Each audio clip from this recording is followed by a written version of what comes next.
3 ವರ್ಷ ನೇಗಿಲ ಕೂಡ ನೆಲಕ್ಕೆ ಹೋಗದಿದ್ರೆ 3 ವರ್ಷ ಈ ಜಗತ್ತಲ್ಲಿ ಯಾವ ಧರ್ಮನೂ ಉಳಿಯೋದಿಲ್ಲ.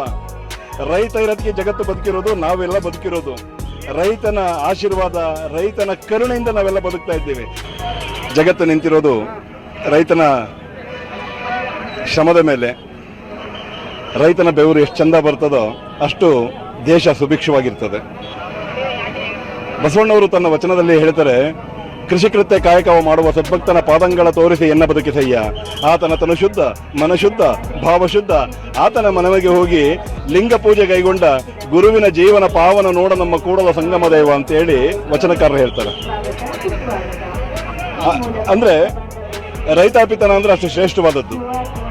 ಜಗತ್ತಿನ 84 ಲಕ್ಷ ಜೀವಿಗಳು ಅಂತೇಳಿ ಕನಕದಾಸರು ಹೇಳ್ತಾರಲ್ಲ, 84 ಲಕ್ಷ ಜೀವಿಗಳಿಗೂ ಅನ್ನ ಕೊಟ್ಟಿರ್ತಕ್ಕಂಥ ಪುಣ್ಯಾತ್ಮ ಯಾರಾದ್ರೂ ಇದ್ರೆ ಅದು ರೈತ ಮಾತ್ರ.